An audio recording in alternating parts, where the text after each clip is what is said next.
I'm here today to give you some guidance. I've got 5 designer fragrances which are very popular, and that's because they're really good. However, I think that there are some better alternatives out there on the market that I would encourage you to look into if you were kind of tossing around the idea of picking up these designers.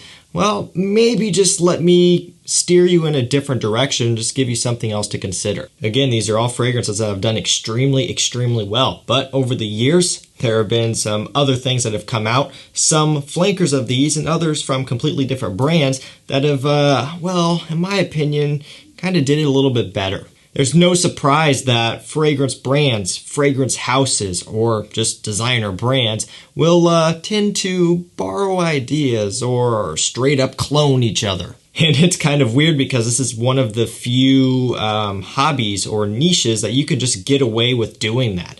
Today, we've got 5 fragrances which I would recommend you to check out over the more popular versions. Let's get into it. First up, the OG Le Male by Jean Paul Gaultier. This one has spawned so many flankers, and so many of those flankers, in my opinion, far surpass this one. However, we're not going with a flanker. We're actually going with this one, Prada Luna Rossa Sport. Yeah, a Prada and a sport fragrance, believe it or not. This, to me, it has that powdery, kind of clean lavender tonka bean smell. And while it does have similarities to the original Le Male, it also does it in a much more clean, soapy, and refined type of way. This guy here, the original Le Male, smells amazing, but it is very popular. So many people have worn it. A lot of that due to the marketing. I mean, come on, when you see something like this, it's gonna go crazy, and it for sure did. Nowadays, I wouldn't recommend you to buy this one so much anymore. I would recommend to check out any of the other flankers, Le Male Le Parfum, Ultra Male, some of the summer editions, or if you want something really similar to this one but more classy, more refined, and in my opinion just a bit of a more better fragrance overall, this Prada right here is a really nice option. You'll probably find yourself wearing Prada Luna Rossa Sport to work, to school, in situations like that where you want to kind of give off a professional smell, right? Something that's not going to be too playful, not going to be too loud, something very refined, very approachable. That's what this one will do. It's a great soapy clean scent from Prada. They do it some of the best, and this one here is an example of that. Make sure you check this one out. Next up, we have the almighty Invictus Aqua 2018.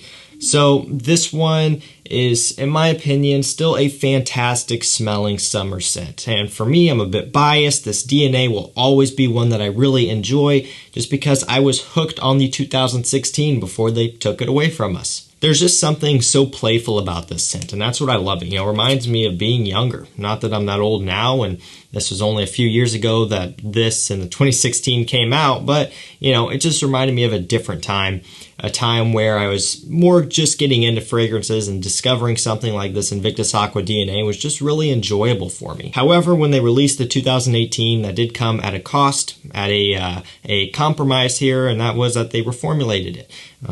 They brought back the performance. It's not as loud and strong as it used to be.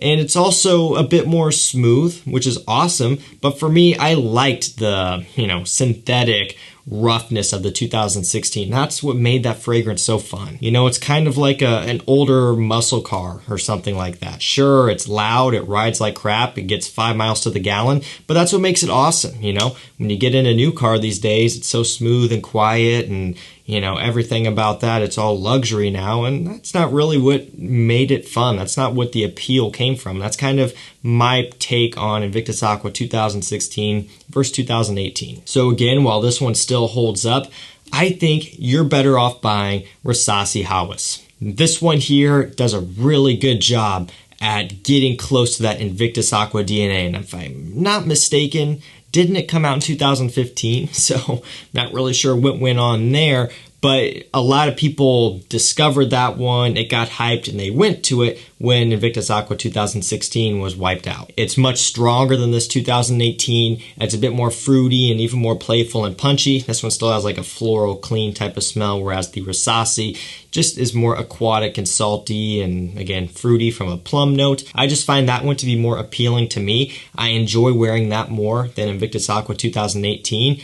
Price point, they're kind of going to be pretty similar to each other, so that's not so much a factor. But when you take performance and smell into consideration, I personally think it's the better fragrance, or at least it's the one that I prefer. Next up, Armani Stronger With You.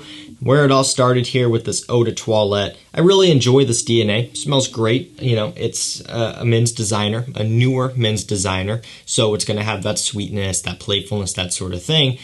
This smells great. I never have gotten good performance from the original here. When this first came out, people were raving of great performance, and I'm not calling anyone a liar. I'm just saying for me, since the beginning, this never worked well on my skin. It just did not last that well or as strong as what other people were getting, and that always kind of bummed me out. And I got it right when it first came out too. So it's not like it had been reformulated. I don't know, just never worked for me. They've had many flankers since then, you know, like a limited edition leather and a summer edition freeze. But my favorite of them all happens to be the newest one, and that is Stronger With You Absolutely, which is essentially going to be their Absolu, their pure parfum concentrated scent. Yeah, this one here, in my opinion, is the best flanker of the line by far. It brings back that chestnut note that's in this original. When the Intensely version came out, they took it away. In Freeze, they took it away, obviously. In the leather version, it wasn't there, but they brought it back. So they kind of essentially tied this back to the roots of the eau de toilette here and just beefed it up big time. A lot more performance, a lot more richness, to the point now where this one for me is my go-to from this lineup. It's not to say that the eau de toilette is a bad scent now, but there are many other flankers out, and I do think the other flankers surpass this one. So if you're wanting to get into the line, it's worth starting out with something like Absolu, or even Intensely for that matter. I think those are a big improvement over this one. Next up, we have an OG, La Nuit de l'Homme, the eau de toilette. This thing, you know, this for sure shaped and molded the fragrance community in such an amazing way. And you've heard this time and time again. In fact, this is one of the main designer fragrances that you hear this about, reformulation. Yeah, that word is probably making some of you just cringe and fill with rage right now, because you will hear people parroting stuff about reformulation on La Nuit de l'Homme and some other fragrances for that matter all the time. Like, it is one of the #1 asked questions about fragrances like this. Oh, has it been reformulated? What kind of performance do you get? Is it still good? Should I still get it? Yeah, you can't escape it, trust me. And I'm here to tell you that yes, it does smell different now than it used to when it first came out. I have a 4-digit first formulation batch. I've got the collector's edition, which is like a 2013 second formulation or whatever, and I can verify it up against the newer stuff that yes, there is a difference. However, don't worry about it anymore, because now we have Bleu Electrique. Just came out this year, and man, is this phenomenal. This shot up to being one of my favorite flankers from the line. I really like a few of the other flankers. La Nuit Freeze, of course, was discontinued, which is one that I do enjoy, but there are a couple others as well that I enjoy. But I find that Bleu Electrique just takes back the original DNA. It brings back that richness, but also it smells like La Nuit de l'Homme that was released in 2021 versus La Nuit de l'Homme which was released in 2009, and let me explain. La Nuit de l'Homme here, released in 2009. Again, it's been reformulated a little bit, but the DNA is still the same. This is oriental and spicy. No, for lack of better terms, like a blue smell out of this one, amberwood, all that sort of thing. Bleu Electrique, when you look at the gradient here, it has just a little bit of that modernized, trendy blue smell stuffed away in the base. It's not strong, it doesn't overpower it, it's still primarily an oriental spicy scent just like the original, but it does smell like a scent that was released in 2021 with a bit of that modern touch. Essentially, it just brings this back up to speed, you know, kind of modernizes this DNA. Not that it needed to be, but hey, they had to make it a flanker somehow. In my opinion, you should go for this instead of the original nowadays, because you get that richness, you get that performance, all that stuff here from this one. This is a great, great scent, and I'm so happy with it. Last up for today, a expensive fragrance from a designer that did catch a surprising amount of hype. And I say surprising because of the price. I think it's $250 for the standard size, and that's at retail, and that's the only place you're getting it. This never really fell on discounters, and if it did, it's usually going to be around the same price as retail. Sometimes, a lot of times, it could be even more than retail. So yeah, an expensive fragrance, and again, it's not even from a niche brand. So, you know, I was surprised that it caught the amount of hype that it did. Tuxedo by Yves Saint Laurent. I love it though. You know, it is really good. It's patchouli, it's spicy, it's warm and inviting, it's perfect for fall time. Again, this is not budget friendly, but I have an option for you, and that is Moustache Eau de Parfum. In stock now on discounters at the time of this video. I did check, so it is available.